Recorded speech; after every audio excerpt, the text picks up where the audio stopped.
Hello everyone, it's Nady, and today we'll be testing out the Marc Jacobs Shameless Foundation. As you beautiful people know, this is about the product, not the people behind it. Any tip you may have with them, please cast it away because this is a channel of positive energy, okay? Thank you. First of all, I'm sorry if my eyes look like shit. Oh my god. But that's okay, I'm gonna pull a Jaclyn Hill and cover everything up with a black smoky eye later, so we can ignore it for now. Anyways, let's talk about this bitch. I have never owned a Marc Jacobs product in my life, so this is kind of special to me. I did get this from Sephora for $46, so it's definitely got a little bit of a price tag to it. I'm on the Sephora website right now, and they say this is an innovative, medium buildable foundation with 24-hour wear and first to market flashback with SPF 25 for a youthful look. This oil-free, weightless foundation provides a buildable, medium coverage that blends seamlessly. Their patented infinity milling process, ooh, that sounds fancy, produces superfine pigments that result in the most natural-looking, self-setting finish. Ooh, does that mean you don't need a powder to set it with? I don't know, we'll see, but the reviews on this are kind of a mixed bag. This has 3.5 stars out of 5, which is not bad, but not that great, and that's actually what the first review that I see on here says. It says, not bad, but not great. They say it's light coverage, nothing special at all. They were, in fact, very disappointed because they were super excited to try this. Others say it really is perfect for summertime, and it does give you a good coverage with absolutely no flashback. Do my eyes look swollen? Oh my god. Well, that's not good. I guess we'll worry about that later. Anyway, the directions are fairly minimal. They say apply generously 15 minutes before sun exposure, reapply every 2 hours. Fuck me, it's one of those kinds of foundations. I hate those. Like, who is gonna actually reapply their entire face of makeup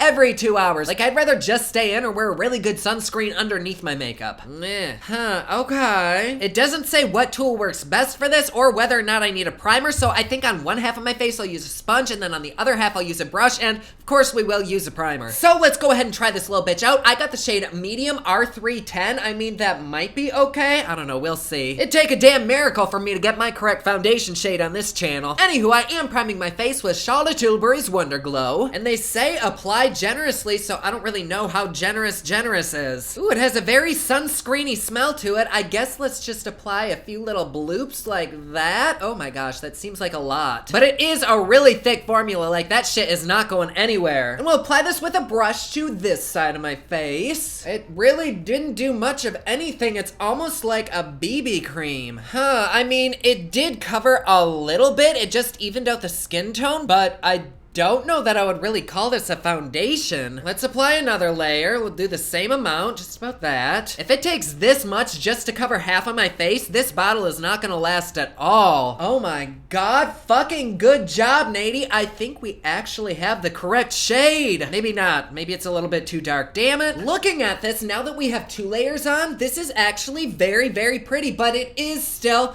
very, very light to medium coverage, but not unnatural looking. Like, I can tell there's foundation on there, but it's not like the cakey foundation look. I don't know, like, so far, at least with a brush, it's really nothing special. I can see the brush strokes in there, so I'm just gonna kind of stipple this in and really push it into the skin. I don't know, I mean, it doesn't look bad at all. It has a nice little glow to it. Oops, I got it on my little diamond. I don't know if it's because I applied so much, but I can definitely feel it on my skin. Like, it doesn't feel lightweight. Again, that's probably because I applied 2 layers of it, and so that could totally be my fault, but let's go ahead and try it with a sponge. Oh, I think I might like it better with a sponge. Actually, maybe it might be the exact same. Fucking hell, I don't know. To me, it seems like no matter what tool you use, if you want coverage, you're gonna have to build it up. So I'm going in with yet again another squirt. I think from looking at it, I do like the sponge side better. Like, this side is just sitting on top of my skin and adding texture in areas that I don't want texture, but this side, when I press it in, it just looks like skin. And both sides do seem to have the same amount of coverage, but this side just looks janky to me, so I'm gonna go ahead and press it in. If I'm gonna be wearing this for the rest of the day, I don't wanna have my face to look all fucked up. But here we are. I really can't tell if it's my shade or not. I think it's probably the closest we've come to in a long time. I don't dislike it. Like, I think it looks really good and natural on the skin, but with the amount that I used, and if you have to reapply this every 2 hours, this bitch wouldn't even last 3 days, which is kind of a big ass bummer because it's so damn expensive. But we will try the no powdering theory. However, I can see that it is creasing like a fucking bitch underneath my eyes, so I am gonna conceal them and apply powder to the concealer because otherwise I'm gonna look like a wrinkly ass hoe. You know, actually, I take that back. Why don't we go ahead and powder half of my face once we're done with all the concealer and wet products, and then we can see the difference after the wear time test. But for concealer, I'm going in with a mixture of Kylie's Peanut and Makeup Revolution in the shade C3, and was set just underneath both eyes to keep them from creasing. And then let's go ahead and set this side of my face with some translucent setting powder. I'm just gonna press that powder into the skin to really make sure it's set. that. The set side just looks smoother and a bit cleaner. Like, I can tell there's a foundation on both sides, but if I had to pick which side looked more flawless,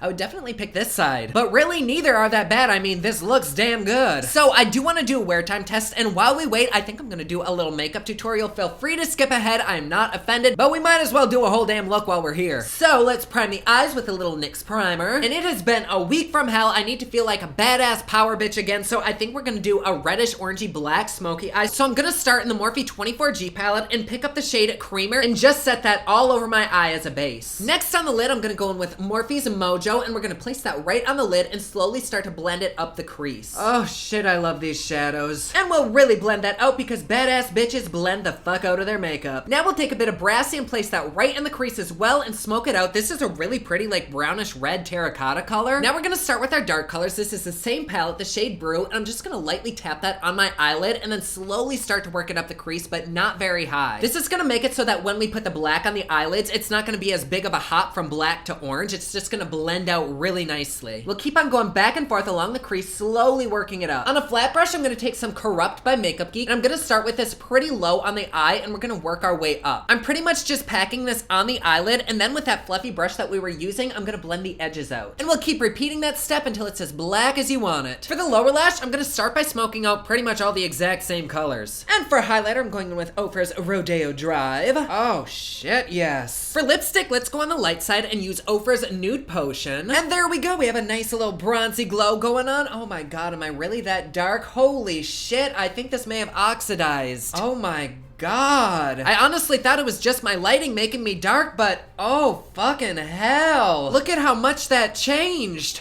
Holy shit. Okay, so if you're gonna get this, know that it oxidizes like 3 shades darker. Oh my god. I don't even know why people would wear this in the sun. It's literally a tan in a bottle. See this right here? This is why people with watery eyes cannot do black smoky eyes. Oh my god, there's gonna be nothing left to my makeup after our wear time test. Whatever though, I'm gonna wear this for as long as I can. I will see you in just a bit. And we are back. It has been about 6.5 hours, and ignore this side of my face. My eye was watering so badly that I just had to rip this makeup off. But the foundation, this shit still looks hella good. Truthfully, it still looks and feels the exact same, like it hasn't separated on me at all. I mean, it does come off definitely when you wipe it, so it's not like super durable and transfer proof, but I feel like if you're not touching it, this could probably last you all day. I will say though, it does give unwanted texture. Like, I do have a lot of highlighter on, so obviously that's gonna give texture, but before I applied the highlighter, my skin just looked extra bumpy, and I didn't even know I had bumpy skin. And the oxidizing, honey, that shit is real. I don't think this is a bad foundation. I think it does look pretty on the skin, but do I think it's any better than a drugstore foundation? No, honestly, not really. I think the performance of this is pretty much on the same level as my Wet n Wild foundation, which I absolutely love. It's just this one has an SPF to it. And I don't like the fact that just to get medium coverage, you had to apply so much of this. And if you're supposed to reapply this every 2 hours, you're gonna fly through 10 of these in a month. If you have extra money to spend and you don't want something from the drugstore, then I mean, yeah, go for it. But I personally think there are way better options out there for a lot cheaper. Overall, unfortunately, I think this is one of those products where you're paying for the name and not necessarily the product, because to me, the product is subpar. And don't get me wrong, it's not like it looks bad on the skin. I think it looks great, even with the oxidization and the little bit of texture that it adds. It's just the money factor. And the fact that you have to use so much of it for so little coverage. Like, if I'm paying that much for a foundation, I want it to be able to fucking cover tattoos. So I'm sorry, but this is a pass for me. Now, if this came in a gallon-sized drum, then honey, I would be all on board that shit, but because it's so small, no. Oh my god, my fucking eyes. But there you go. Like always, please be sure to subscribe and hit that notification bell down below so that you're notified anytime I upload a new video. Don't forget my newest collection of highlighters, including Black Ice, which does change from black to white, is available at thepoplux.com. Also, my latest album, Kiss of Fame, is available everywhere online that music is sold. Thank you so much to everyone who's supporting them. Comment down below. Let me know what you thought of this video. Don't forget to like and subscribe. You can follow me on Snapchat, Instagram, and Twitter at officialnady, and you can follow me online at thepoplux.com. Thank you so much for watching. I love you all, and I will see you again soon. Bye.